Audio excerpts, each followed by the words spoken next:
السلام عليكم ورحمة الله وبركاته.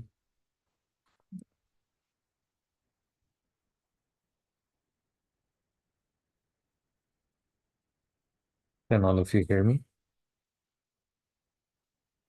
Walaikum Assalam warahmatullahi wabarakatuh. Yes.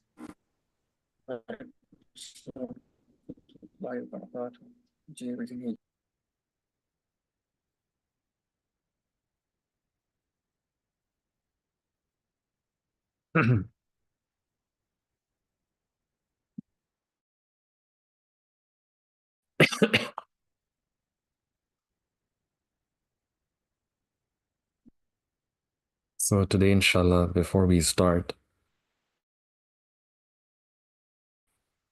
uh, since we're starting after a break of a few weeks, we were traveling. Uh, so if one of you can just send a reminder on the group and let others know that we are starting.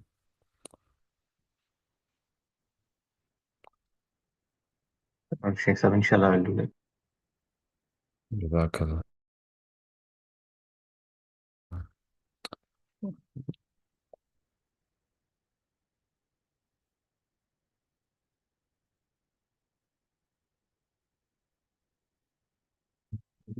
And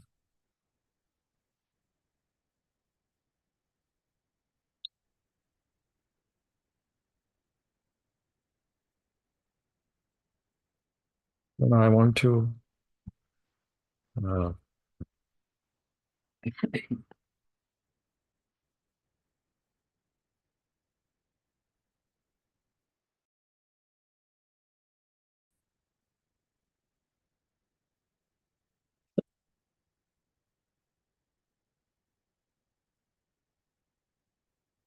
while we wait for others to sign in, I want to start with something that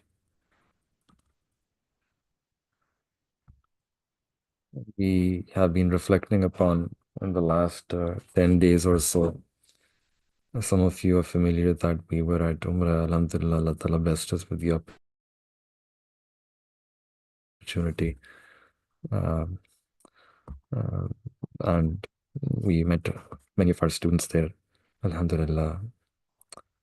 And we met and had conversations with many, particularly from the US and different places in the US. And a lot of the discussion was uh, about families worried about the times that we're living in and the challenges and how those challenges are increasing.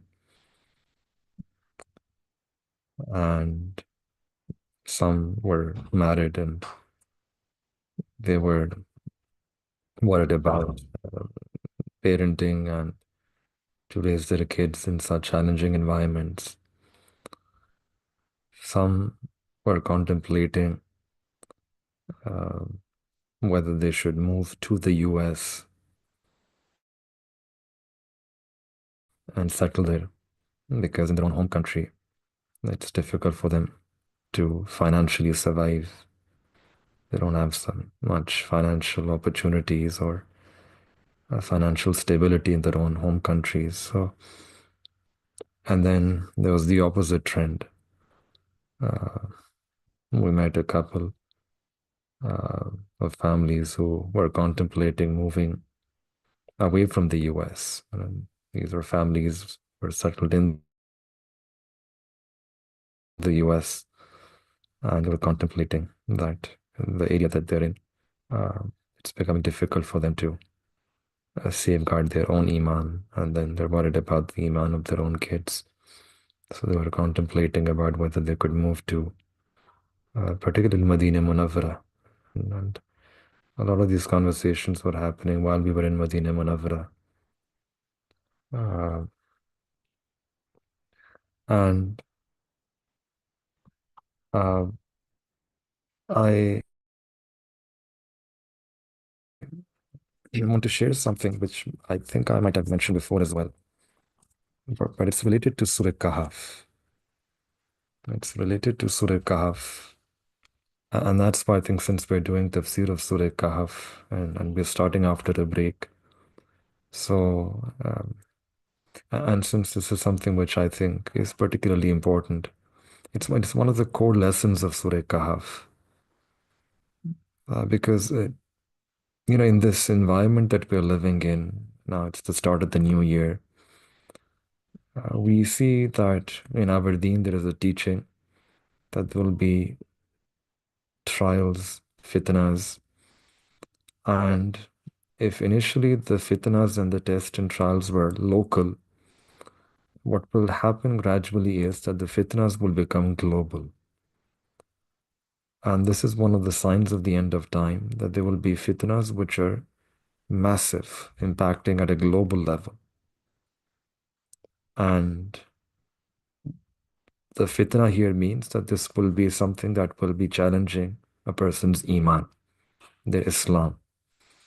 There will be attempts, there will be forces, there will be some energy out there in the world that is being directed to take this iman out, to weaken the iman of the Muslims.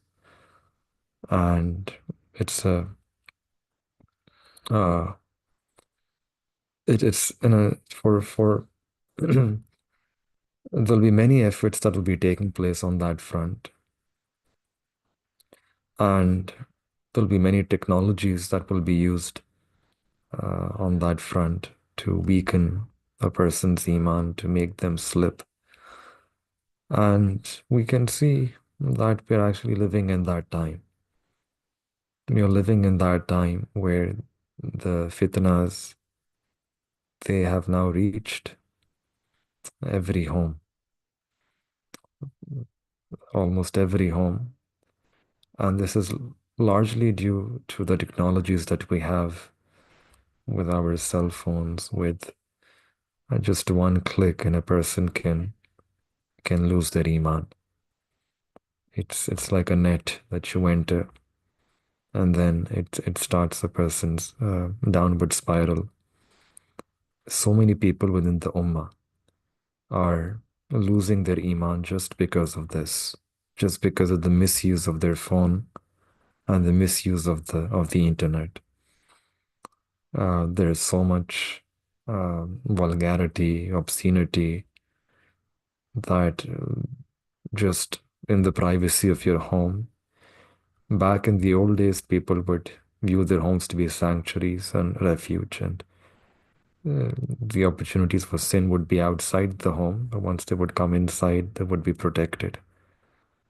And now we are living in a time when this fitna has spread inside the privacy of our homes as well. And it's it's a question that how can a person save their iman?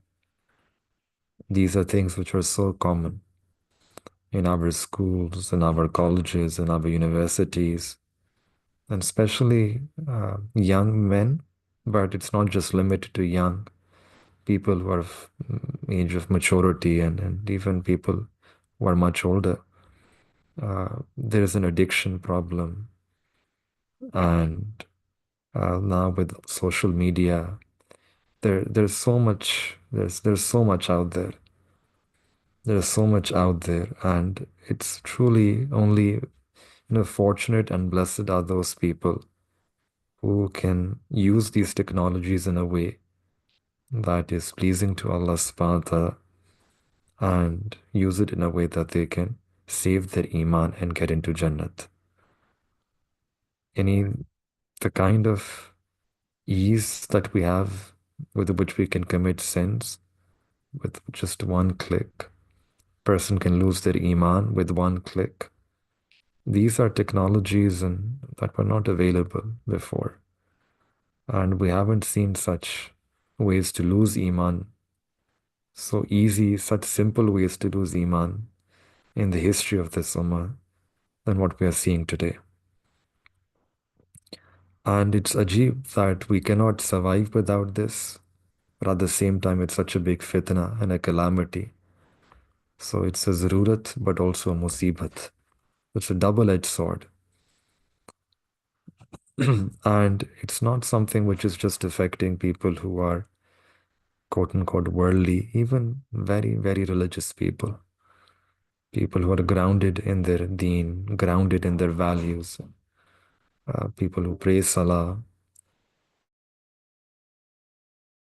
regularly, pray tahajjud, uh, even people who do zikr of Allah subhanahu wa ta'ala. It's affecting everyone. It's affecting everyone. And our Sheikh was mentioning a story that there was this 17-year-old boy, young man, who once came to the Sheikh and he was crying, tears in his eyes. And the Sheikh asked him that, why are you crying? And he said that, make dua for my grandmother, that Allah guides her. And a 17-year-old young man is coming and requesting duas for his grandmother. The Sheikh asked him what happened. And he said that my grandfather passed away a few years ago. And my grandmother, she is 78 years old. And she spends every day 6 hours on the net watching these videos and photos, which I can't describe to you because they're so obscene. And a 17-year-old young man is crying that, make dua for my grandmother that Allah guides her. So this is such a fitna which has taken the ummah in its fold. Whether young, whether old, men, women, religious, not so religious, illa mashallah. And uh, some places the effects are more intense. In other places the effects are maybe less, but it's increasing every I think every year it's increasing.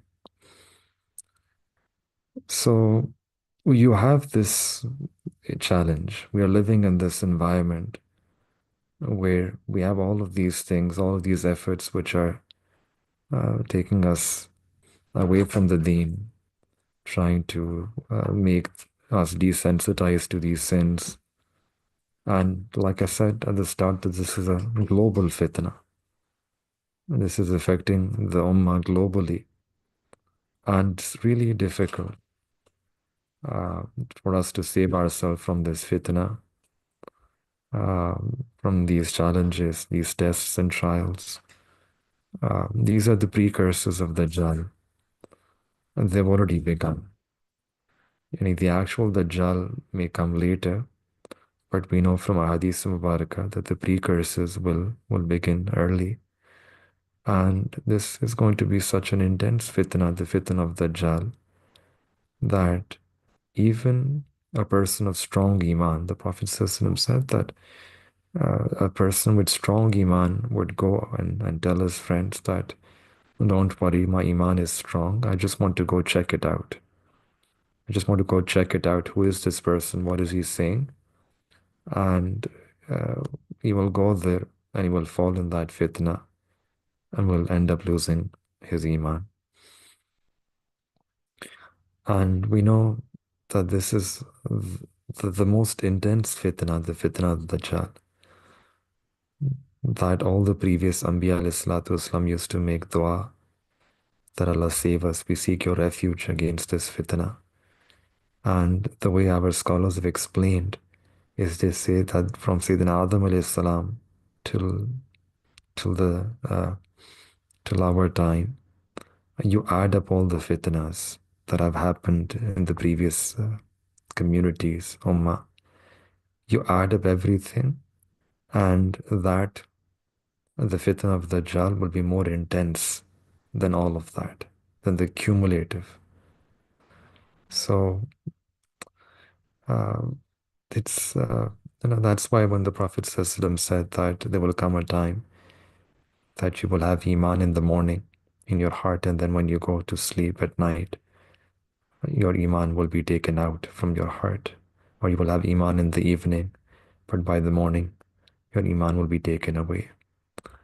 And we see that the time and the place that we are living in, unfortunately, we are hearing stories about this very phenomena and how people are losing their iman, especially the younger generation. And it's very difficult for us to save ourselves from such fitnas. It's everywhere. These technologies are everywhere. In Hadith Mubarak it comes that Qurbe Qiyamah, there will be such fitnas that they will reach every kacha pakka makan, and every home, every village, every city. These fitnas will reach everyone.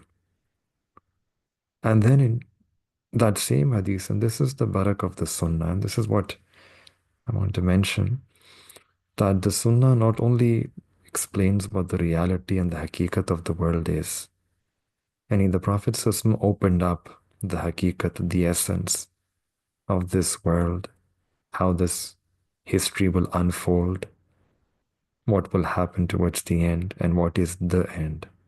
We know that unfolding of history from an Islamic perspective. We have been given those teachings by the Prophet ﷺ, and this is part of the rahmat of Nabi alayhi salatu, part of being a Nabi of Allah subhanahu wa ta'ala, that he made prophecies that towards the end this will happen, this will happen, this will happen, this will happen. And all of those hadith mubarakah are meant for us so that we can take shelter, we can safeguard ourselves, we can take adequate protection, and we can prevent ourselves, prevent oneself from losing this iman. So, on one hand, we have the hakikat of this unfolding, and then on the other hand, in that hadith, the Prophet ﷺ also said that in such a time, only that person will be able to save themselves, will be able to save their deen, will be able to save their iman, those who recite Surah Kahf.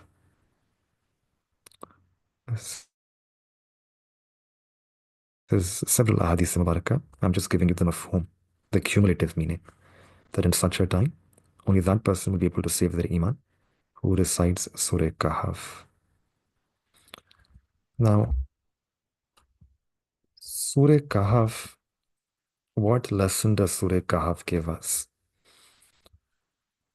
And it's not just about a recitation that you recite it every Friday, or you recite the first few ayat of Surah Kahf, and that would be sufficient. So it's not mere recitation. Rather, it's about the lesson that the surah has given us.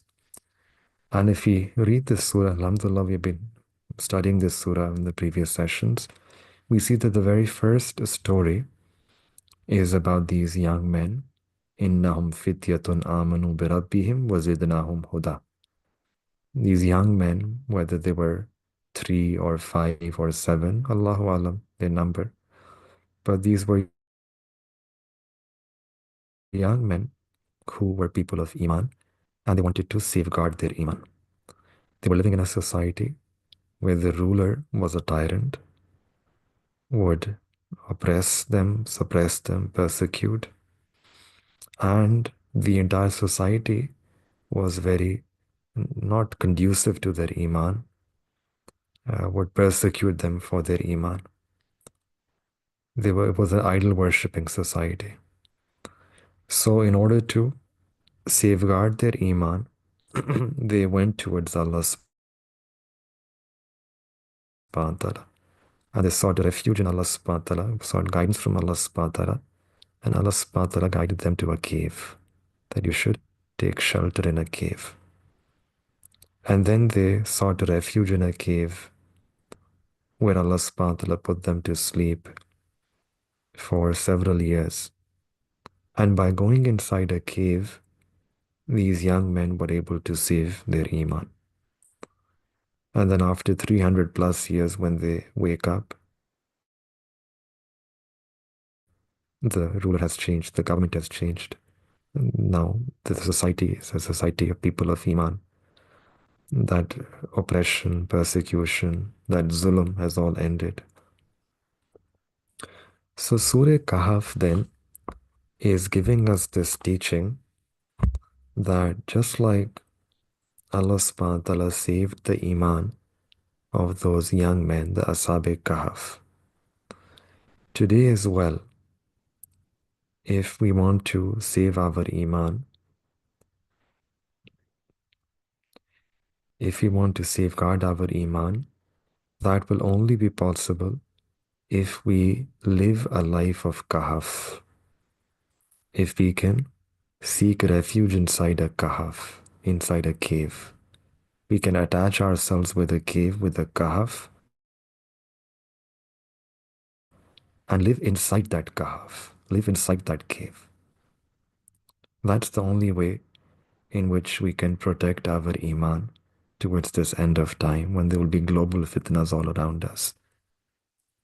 And this is more about an attitude that it's not living outside in the open, in the free, doing whatever we wish and exploring, experimenting. Cave is a cave.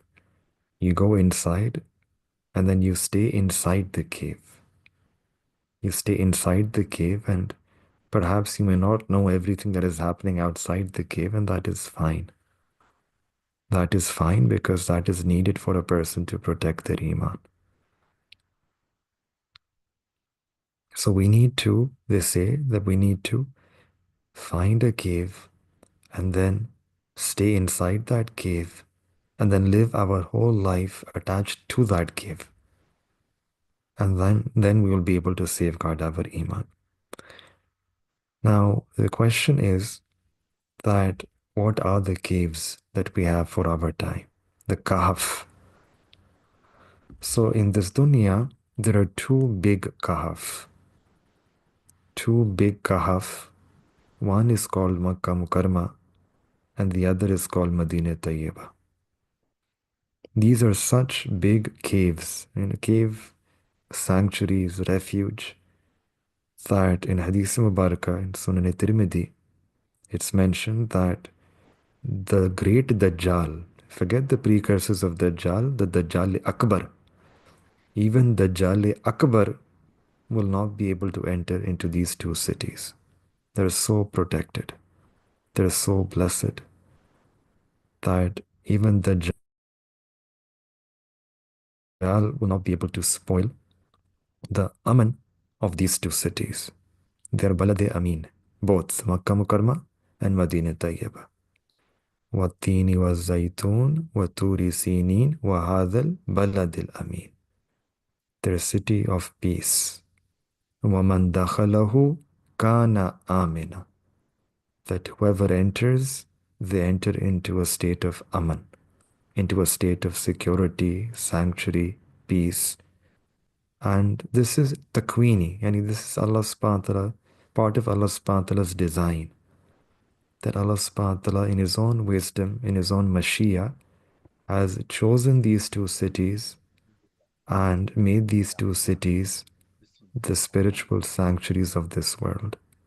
That whoever goes there and they live in these two cities, they're so blessed that by virtue of living there, Allah subhanahu wa ta'ala will protect and safeguard their Iman.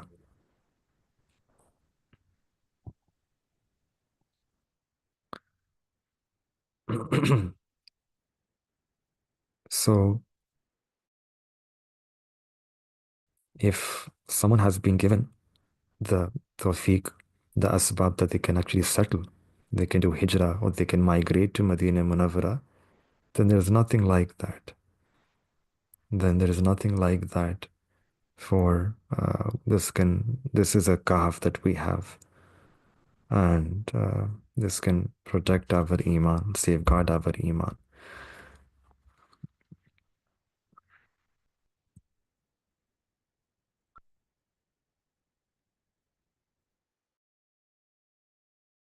Now, the places are so blessed and peaceful that if you look at the history, Allah subhanahu wa ta'ala has protected these two cities from all kinds of turbulence before Islam, pre-Islamic Arabia. The two centers of civilization were the Persian Empire, Sasanian Empire, and then there was the Byzantine Empire. And this was again part of Allah subhanahu wa ta'ala's wisdom and design, that Arabia was made in such a way that biwadin ghairi zi zar'in, that there wasn't any vegetation, any water, and the two superpowers of that time, they were least interested to come and settle here, to fight here. And this was part of that design of Allah subhanahu wa ta'ala, that no one even looked here, that this is just like a wasteland. There's no water. It's desert. It's just sand. And then after Islam, we know that the Prophet ﷺ said that there is a hurma and dignity and honor in these two places.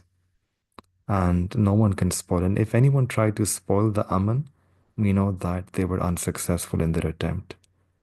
Abraha, with his army of elephants, tried to come here and destroy the Aman of Makkah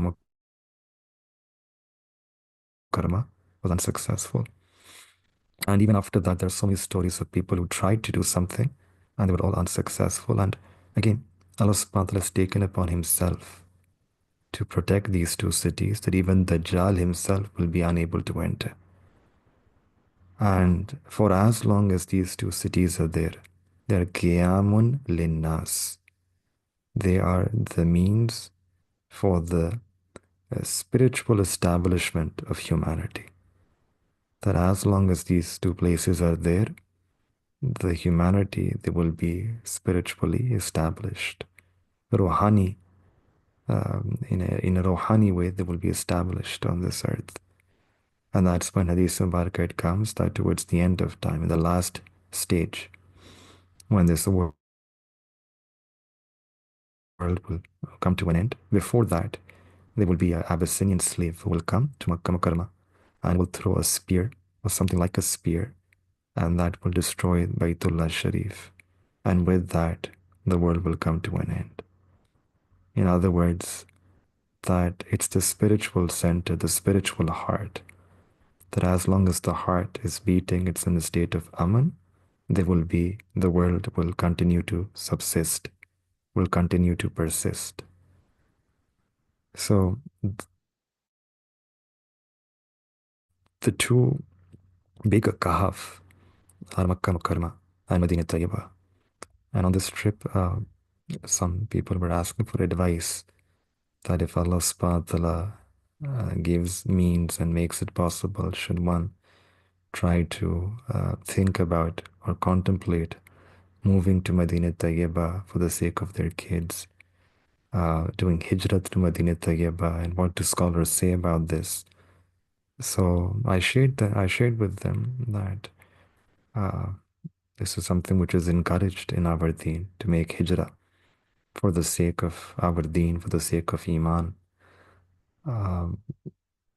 Mufti Taqi Usmani, someone asked him, Nawad Barakatuh, and he gave very general, very beneficial principle. He said that if a person is living, let's say in the US or somewhere else in a Western country, for as long as they feel secure about their iman and secure about the iman of their children, then there is no mosaica, they can continue to live there. But when a person loses that surety about their iman, they lose that itminan, that contentment about their own iman, or they lose contentment or itminan about the iman of their children, their family, then it becomes necessary for them to consider moving to some other place where the iman will be more protected. And this is something that a person has to apply and keep on thinking, I think, in our own times, that we cannot sacrifice iman for anything else. Iman is when we know someone that they were in the US for a long time, and then they had a discussion with their sheikh that should we continue living here And or should we go back to, let's say, something like Pakistan or some India or some country which is third world country developing? And the Sheikh, he said that, living in a developed country like like the US, for example, there are a lot of advantages. The roads are clean. There's a rule of law, the system of justice. Uh, you have amenities. Life is easy. Uh, Life is predictable. Uh, you live in some developing country. There you will have all kinds of issues related to uh, just basic things like basic health and safety and uh, things like crime and pollution and there won't be rule of law and you'll have all kinds of issues just trying to survive in that environment. However, the one difference would be that living in the US, one may not be sure about the iman of their next generation. It's becoming challenging. Whereas living in a country like Pakistan, for example, one would at least have contentment about the iman of the next seven generations. That their iman, at least, notwithstanding all the difficulties and challenges of surviving in that atmosphere, but at least the iman will be safeguarded. The iman will be protected. And again, there is no, there is a fiza, there is a difference in atmosphere. There is a difference in the air of azan, the air of ulama, and then to be in a place where you have access to such an environment where there are ulama and mashayikh and azan and madaris and ta'aleem and tabligh and tazkiyah and tasawwuf and this whole atmosphere, it smells of deen and again, you have exceptions in every place. It's not a guarantee, but it's something which is conducive. It's highly recommended and something which bears good fruits, that you give them a good environment. So it's conducive to protecting their iman. And there's also an hadith to the extent that if a person they die in these two places, Makkah Mukarramah or Medina Tayyibah, and they're buried there, then uh, this is also something which is praiseworthy in our deen. The Sahaba Ikram, they used to make dua for this, that Allahumma rzuqna shahadatan fi sabilik wa wafatan fi baladi habibik. That, oh Allah, we ask you for the shahada, the death of shahada, and we ask you to be buried in the city of your beloved. Yani the Prophet says in Medina Tayyibah, this was the dua of Sayyidina Umar radiallahu ta'ala an. Because when you are buried there, then you get the shifa'at of the Prophet sallallahu, the intercession of Nabi alayhi salatu wassalam. And that ultimately is what all of us want, right? This dunya will pass away, but what really matters is that what will happen when we pass away. That do we get that intercession and the shifa'at of Nabi alayhi salatu wassalam? And if we can get that shifa'at, then we succeed. Then we would have succeeded in life. And if God forbid we are not able to make ourselves in such a way that we get that shifa'at, then it will be very difficult because we don't have amal. We don't have any amal, any actions. We cannot pass that exam on merit. We cannot say that, Ya Allah, grade me on merit. We cannot present any amal. We don't even have one single action that we can present to Allah subhanahu wa ta'ala and ask Allah ta'ala to grade us on merit. We simply just ask Allah ta'ala for His fazl. And Allah subhanahu wa ta'ala is Wallahu zu fadlin ala al-mu'minin. Allah subhanahu wa ta'ala is incredibly generous towards the mu'minin. Allah ta'ala showers His favors and fazl and karam and His generosity upon the believers. And that's the fazl that we are banking on. That's the fazl that we should make dua to Allah Ta'ala for. That Allah, we don't ask you for your adl, for justice, we ask you for your fazl. And part of that fazl of Allah subhanahu wa ta'ala, part of that grace, part of that blessing, part of that favor and that inaya of Allah subhanahu wa ta'ala is that Allah Ta'ala makes our halat and circumstances in this dunya in such a way that we can get the shifaat of the Prophet Sallallahu Alaihi Wasallam. We get that intercession of the Prophet Sallallahu Alaihi Wasallam, and through that intercession we can enter into Jannah. That's the easy way. And living our mashayikh, they used to make dua for this, that Allah grant us a life in Makkah Mukarramah and death in Medina Tayyibah. Uh, so so I was having this discussion with someone about Medina Tayyibah, and then they asked a follow-up question that, and I thought I'll share this with you as well, with all of you, that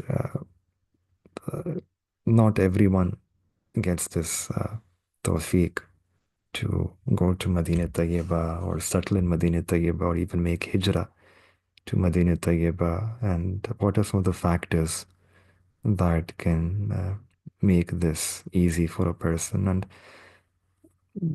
interestingly, the ulama, the scholars have mentioned a few things which uh, are really interesting. And first of them is actually the dua of the parents. That if a person can serve their parents and uh, get their duas by doing their khidmah and by winning their hearts, and their parents make dua for them that may Allah bless you, may Allah grant you, Allah make you live in Medina Tayyibah or Makkah Mukarramah. In many cases, people who are living in Makkah Mukarramah or Medina Tayyibah, and we have had the chance, anytime we meet someone who's living in Medina Tayyibah, we always try to ask them that, what happened? Because it's always a story. And no one can go there and just live on their own. It doesn't happen like that.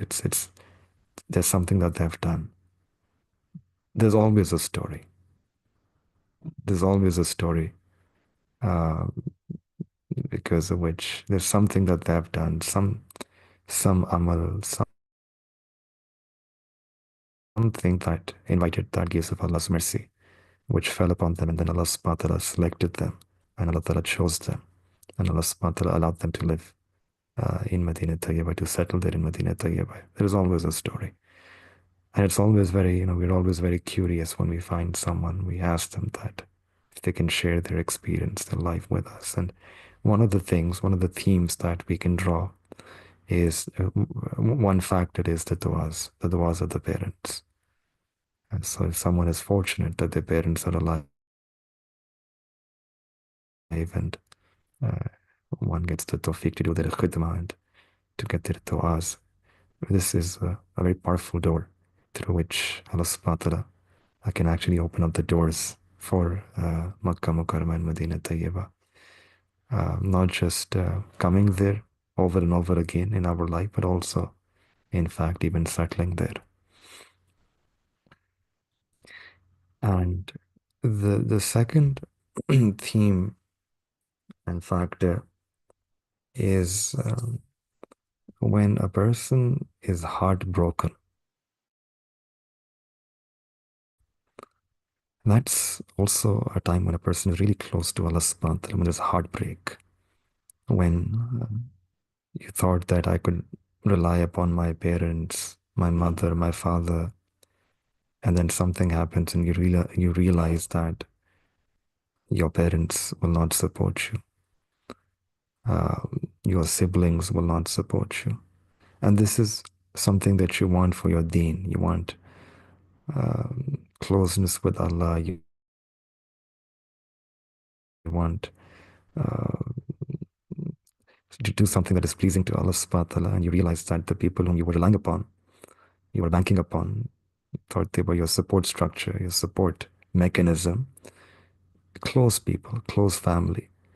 when you realize that they're no longer going to support you, and your heart breaks because the members you were familiar, you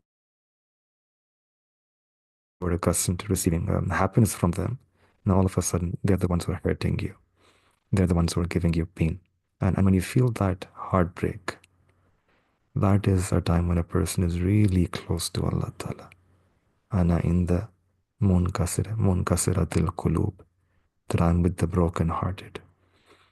And at that time when a person can then sincerely, they get that guidance and tawfiq, and they can then sincerely attach themselves to Allah subhanahu wa ta'ala in that state of utter helplessness that, Ya Allah, I have now no one other than you. I literally have no one other than you. I thought that I had other people, and now I've realized and I've experienced that la ilaha illallah, that I have no one other than you. And that's also a very special stage in a person's life, a test that comes, after which Allah subhanahu wa ta'ala then opens up the doors of these places. I met someone who, mashallah, settled in Medina Tayyibah, very close friend of ours. Was originally from Pakistan, did a degree from university, then did a master's also, local master's in I think HR, human resource management, and he had a similar story like that. He had a story where he something happened and his parents, his mother disowned him, his father disowned him, his siblings disowned him. In fact, cheated upon him, and he was just stranded all alone. No one, literally no one. And he just turned to Allah Ta'ala and said that, Ya Allah, I have no one, and I just ask you to just call me to yourself and call me to um, a place that is pleasing to you. And he made dua for Medina Tayyibah, that I don't have any relatives now. I don't have anyone who owns me, cares about me. I just have you, Ya Allah, and I just have your beloved messenger.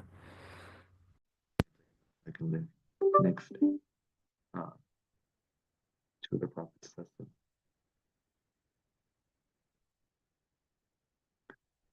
And subhanAllah, when a person is heartbroken and they make du'as, du'as and Allah grants qabuliyah in incredible ways. And he was sharing this story, a deep story, amazing story. Said that in that phase of my life, I was just money to Medina Tayyibah and hotel for a position, and I sent my CV, and there was just one hotel. They were looking for a manager, a managerial position, and they saw my CV, and it appealed to them. They saw that I'm university graduate, did my bachelor's, and then did my master's as well. And what struck them was that they thought that I had a master's from the UK. They read LSE, Master's LSE, and they thought this was Master's from the London School of Economics, which is a very formidable university in the UK. And they thought that, this person was qualified, and we will, let's hire.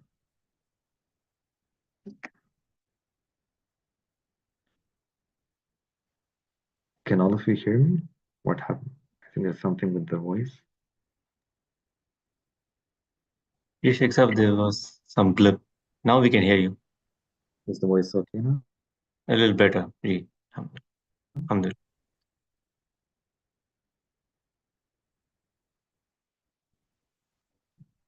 Sure.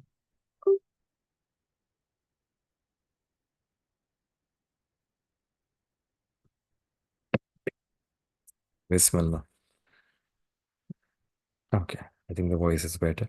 So Subhanallah. So they looked at his CV. It said LSC, London School of Economics. And they thought it said LSC, London School of Economics, and they hired him.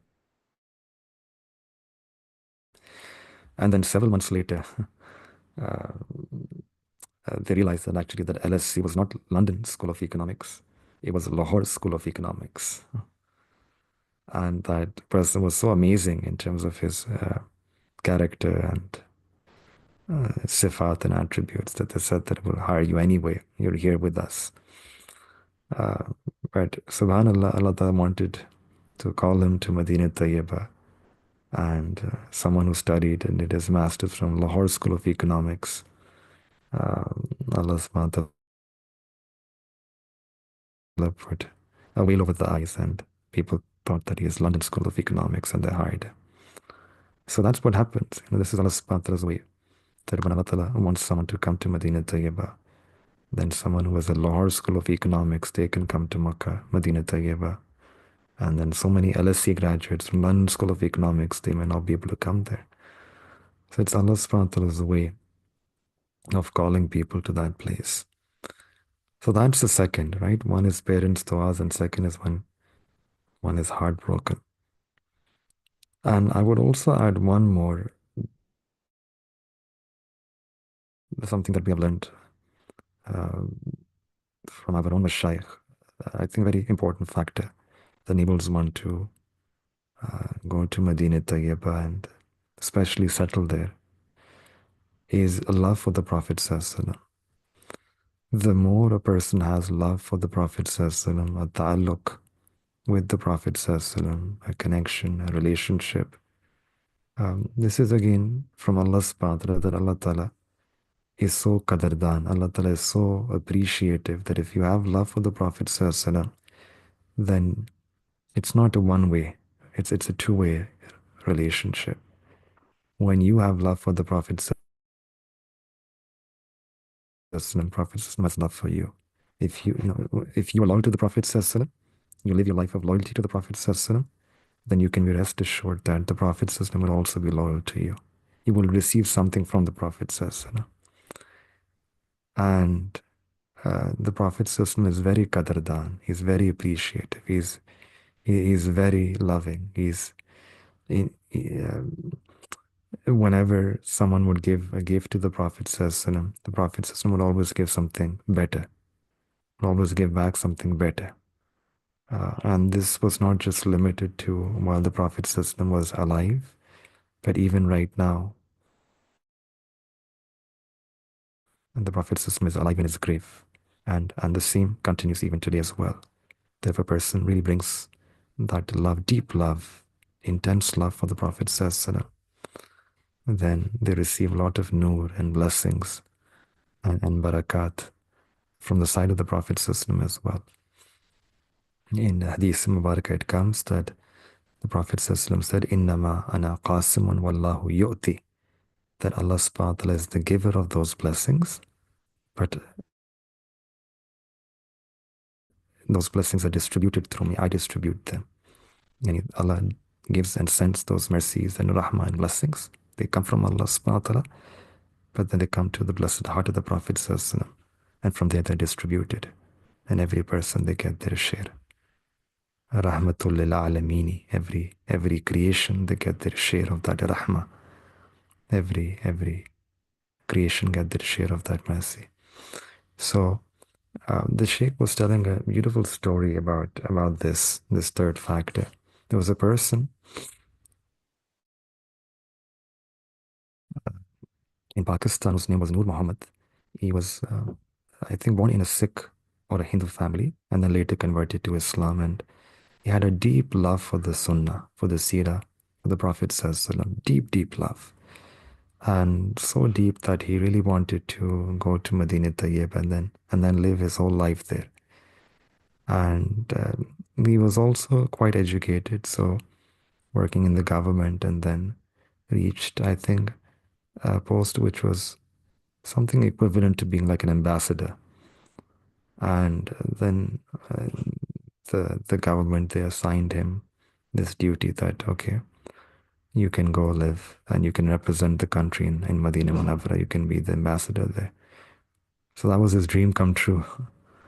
So subhanallah, he went to Medina Tayyibah, and once he would get done from his work, would spend a lot of time in Masjid al-Nabi, in Ibadah, presenting salam to the Prophet Sallallahu Alaihi Wasallam. And the months and the years were passing by, extremely blessed, extremely happy. And then back home in Pakistan, there was some change in government, and there were some people who were not so happy with Nur Muhammad, and they uh, started making stories about him that he's a Maulvi type of a person, doesn't represent the country in a way that it should be represented, so you should call him back, send someone else. And eventually, that is what happened. That Nur Muhammad one day received a letter from the government that we want to call you back, and next day you should take your flight and you should come back. Uh, Now he was devastated, very heartbroken, and extremely sad. And subhanAllah, and this is the love for the Prophet ﷺ that he had. That the next day was his flight, and one day before, he writes a letter to the Prophet ﷺ. And in that letter, he narrates his whole story. That how he has so much love for the Prophet ﷺ. I love you so much, and I don't want to be separated from you. I cannot bear to be separated from you, from your city, and these people are calling me back, and I'm forced to leave. And he just wrote down his pain, what in his kafiyat, his feelings in that letter. And this was back in the old days when there was not so much security at the Roza Mubarak.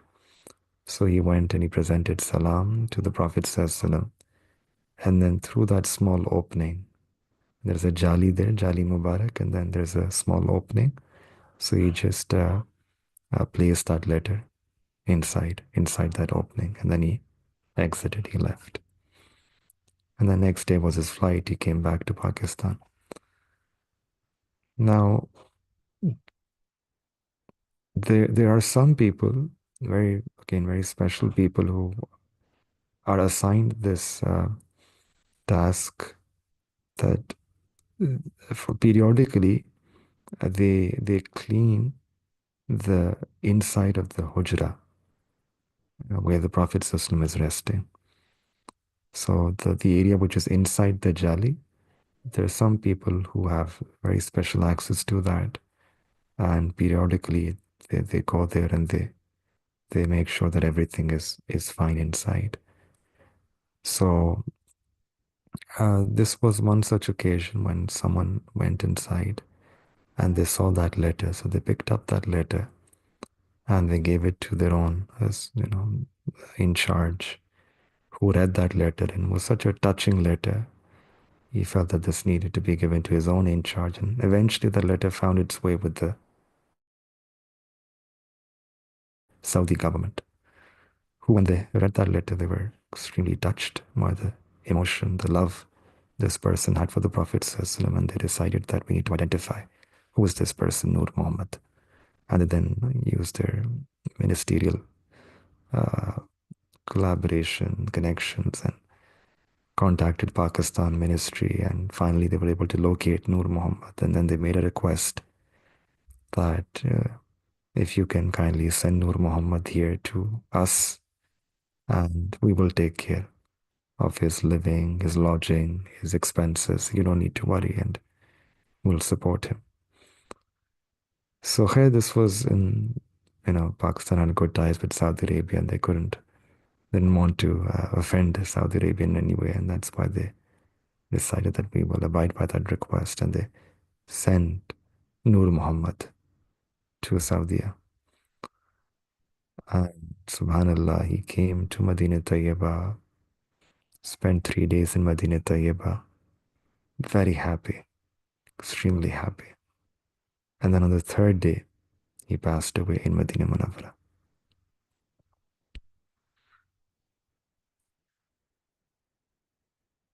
His time was written, and this is the loyalty that I was speaking about.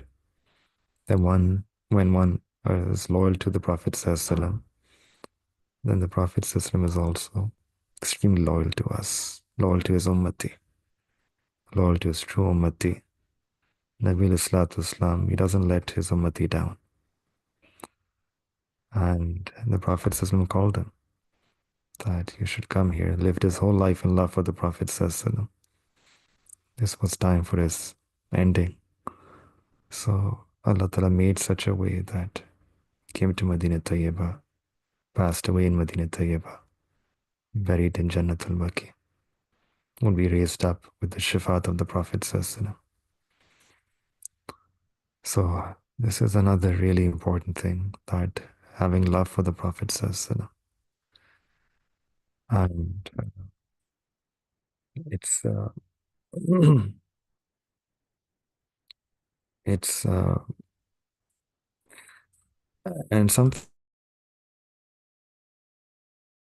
I think to make us all hopeful about, because maybe we're not right now in Medina Tayyibah, but uh, another thing I think I'd share with you is, some of you might be familiar, Mufti Azam Pakistan, Mufti Muhammad Shafi Rahmatullah alayh, who's the author of Ma'arif al-Quran, the father of Mufti Taqi Usmani Dawud Barakatuh, Shaykh al-Islam, very big scholar, giant scholar.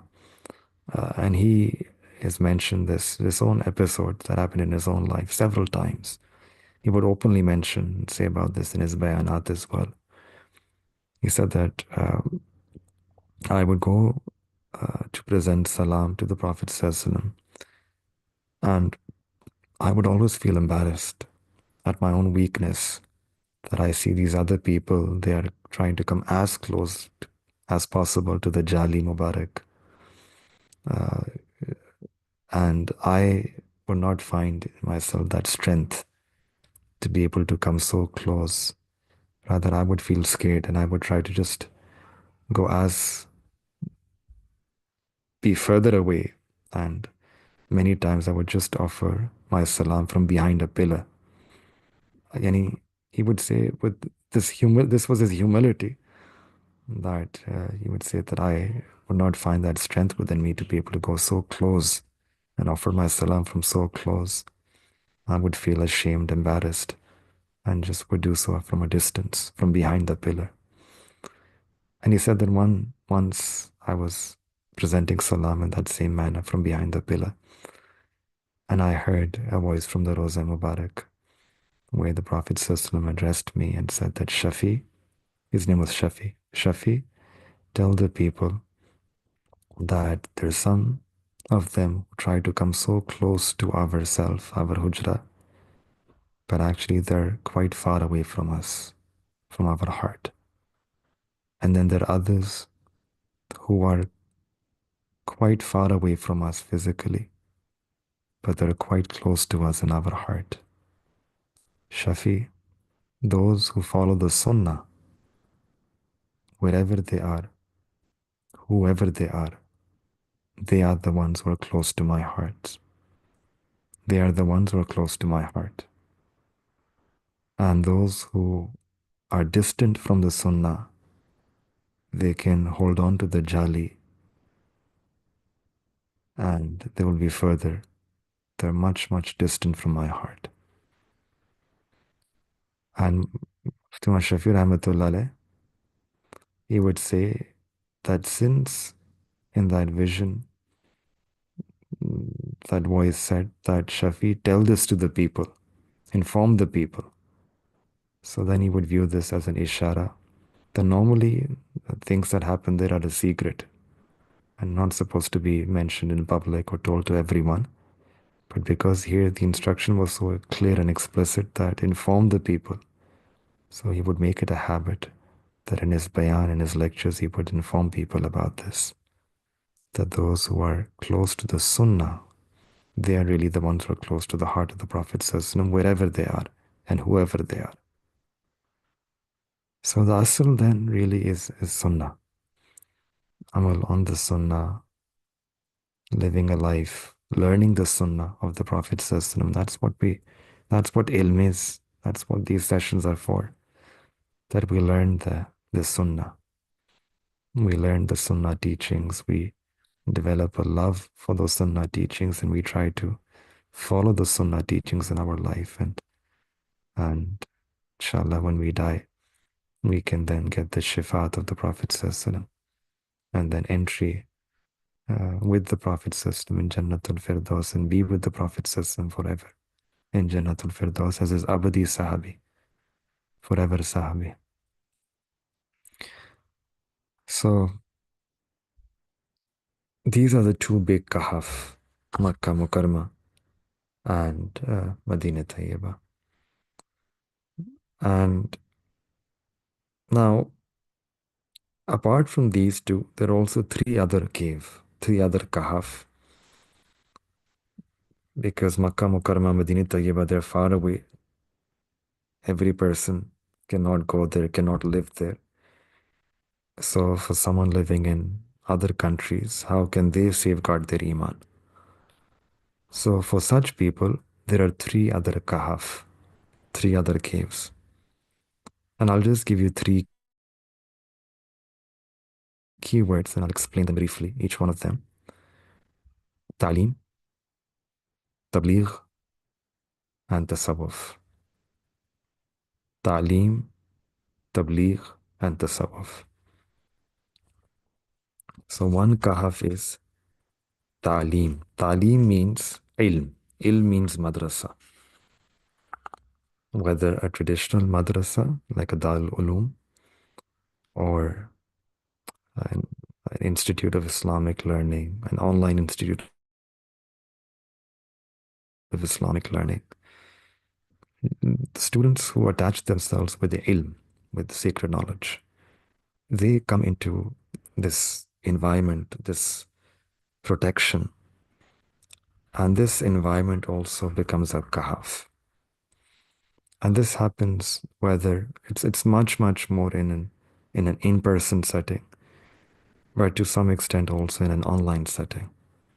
To have to come in and to live in that, to have an attachment with the ilm, teachers, books. And when a person is in that environment of the madrasa, of an institute of Islamic learning, they will have a fikr, a concern for their salah. They will have a concern that I don't want to displease Allah subhanahu wa ta'ala. And this mahal, this environment becomes like a cave for them, a kahf for them, which then protects them from the fitnas that are happening outside in the world. What's happening outside, what's happening in the news. They feel protected. The madrasa becomes like a shelter, like a sanctuary. So these madaris, which are all over the world, these are also places of kahf where iman can be protected. So very fortunate are those students who are students of deen, and they can attach themselves solidly with such institutions of learning, Islamic learning, and they can spend their life firmly, solidly, sincerely attached to such places for the sake of Allah Ta'ala.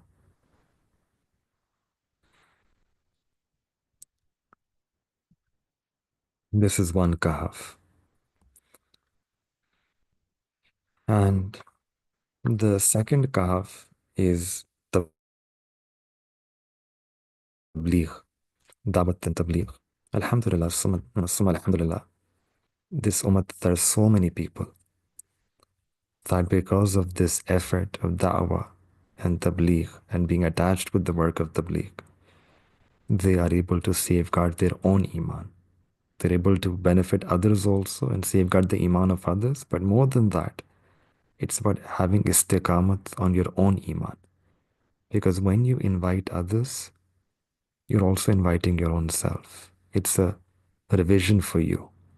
Others will hear you later. That sound will reach your own ears first. It's dawat to your own self.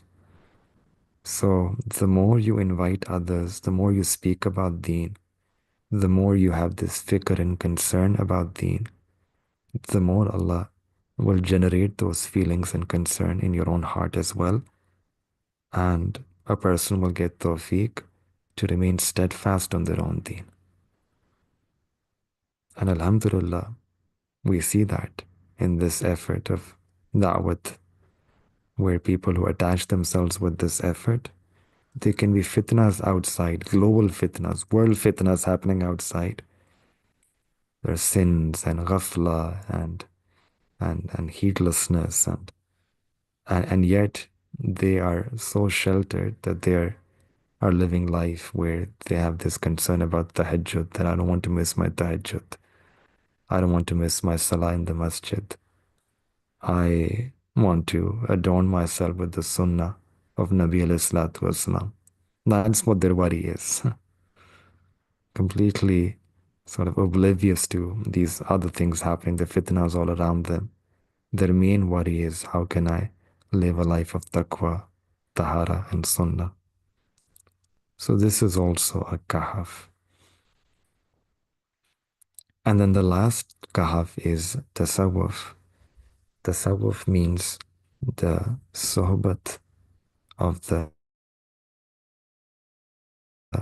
Ahlullah, those people who are close to Allah Ta'ala, the awliya, to be in their sohbah, in their company, to keep their company, and to learn zikr from them. This, just like ilm, an attachment to ilm is a way to safeguard our iman, in the same way, doing zikr under the guidance of a sheikh and attaching oneself to a sheikh and being in the company and benefiting from their guidance. This also is a kahf for us. It's a kahf in Hadith Mubarakah. The Prophet says, the mafhum is that such people, the Ahlullah, whoever attaches themselves with them, la yashka jalisuhum, they will not be shaki. And they will not, shaki is someone who will be deprived, who's deprived of his iman at the time of death. So in other words, the Prophet is giving this glad tiding that a person who attaches themselves with the mashayikh, the ahlullah, the sohbat of the sadiqeen and the salihin, and they learn this zikr from them, then they will be protected. They will have khatma bil iman, die upon iman, die in a state of iman, die in a state of khair and goodness. So this is also a kahf. So may Allah subhanahu wa ta'ala give all of us the tawfiq that we can also attach ourselves with these kahf. When we can attach ourselves with these kahf, then we can safeguard our iman.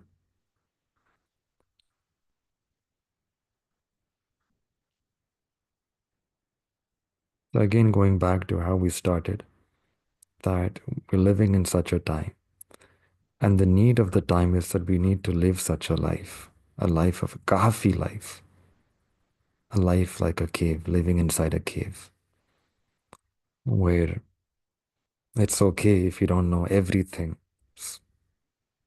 every detail about what's happening outside. Don't view yourself to be deprived that I don't know. Rather, one should be happy that I don't know all the ways in which sins are being done. I don't know all the ways in which obscenities are being done, in which vulgarities are being done. I don't know all of those ways. So one should feel a bit happy about this, that Allah has protected me from these fitna. Alhamdulillah.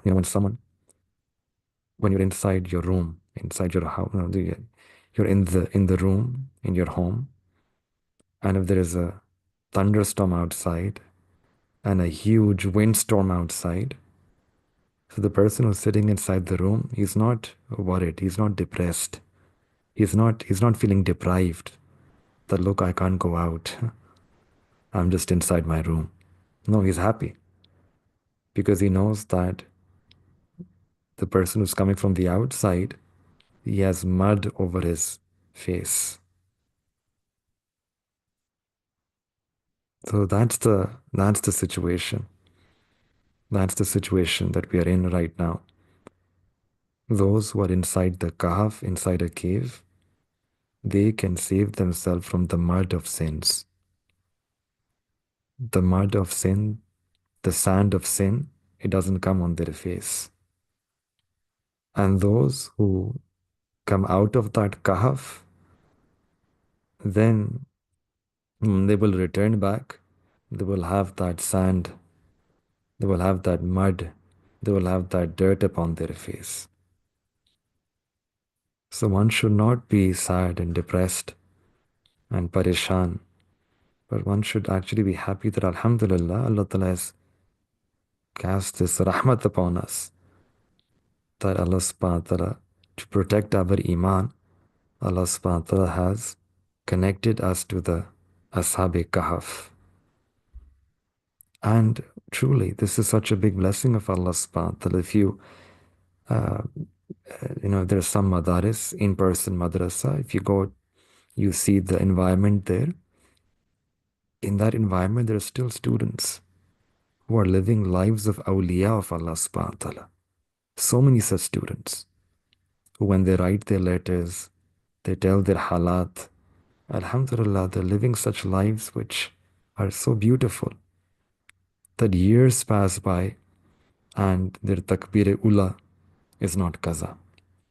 Years pass by and they haven't missed a single tahajjud. They haven't missed a single salah in jama'ah. And it's such mercy and such blessings of Allah subhanahu that it's amazing. So we see, these are the people, right? This kahf is protecting their iman. It's protecting their iman.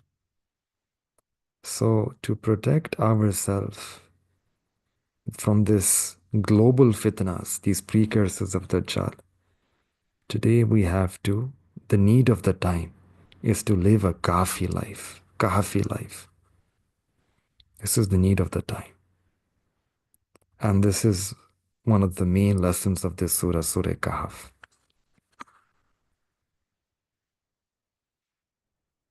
So we have said a lot. I think I'll stop here. And inshallah, maybe we can start the next class. But I felt that this was something that I would share with all of you. And may Allah subhanahu wa ta'ala give all of us the tawfiq that we can live such a life of kahf. And may Allah subhanahu wa ta'ala include us among His makbul servants. May Allah ta'ala protect our iman. May Allah ta'ala grant us steadfastness in following the deen. And may Allah subhanahu wa ta'ala enable us to live a life that is pleasing to Him and to die a death that is pleasing to Him. And may Allah ta'ala raise us up in such a way that we are pleasing to Him. وآخر دعوانا الحمد لله رب العالمين. Alhamdulillah, we also wanted to share that we made du'as for all of you at several places in Makkah Mukarramah, in Medina Tayyibah. Remember all of our students, and we pray to Allah Ta'ala that may Allah subhanahu wa ta'ala accept our du'as.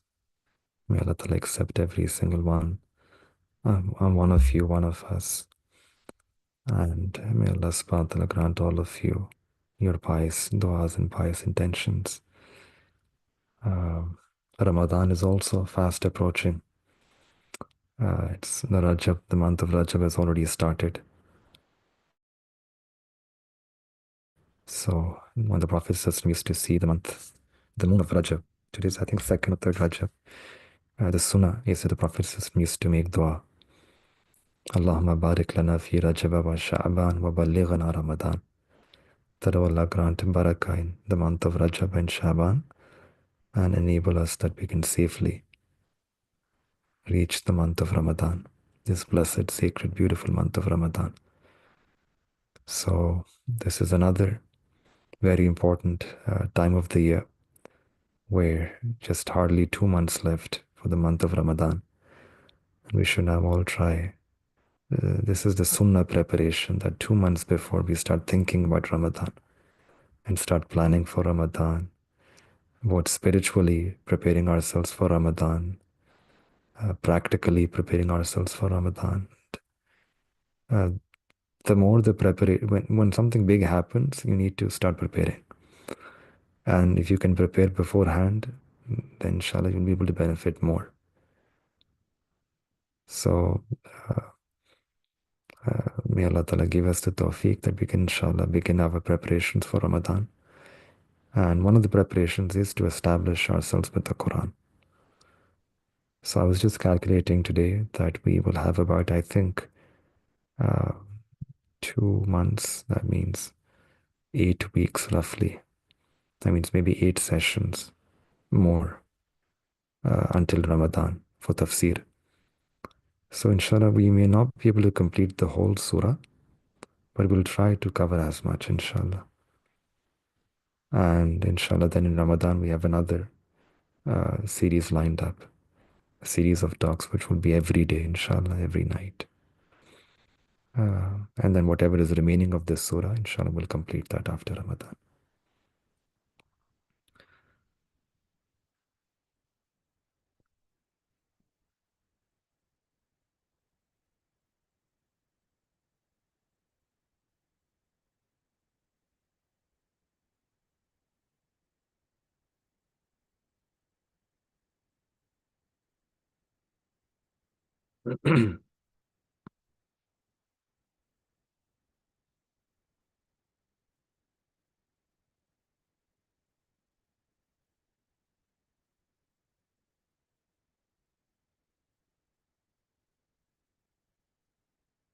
All right, inshallah, we hope that all of you are doing well, inshallah. I can't take everyone's name here, but mashallah, I can see.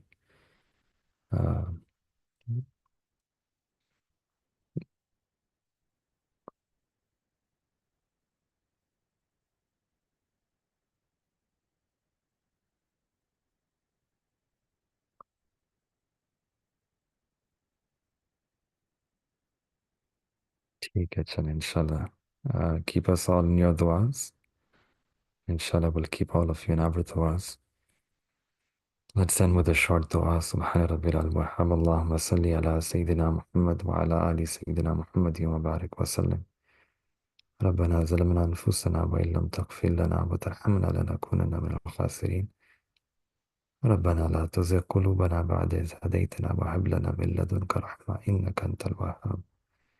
ربنا تقبل منا إنك أنت السميع العليم وتب علينا إنك أنت التواب الرحيم.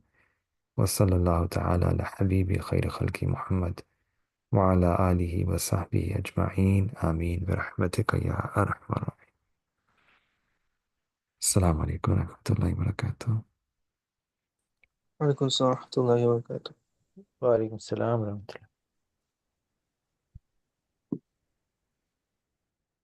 وعليكم السلام.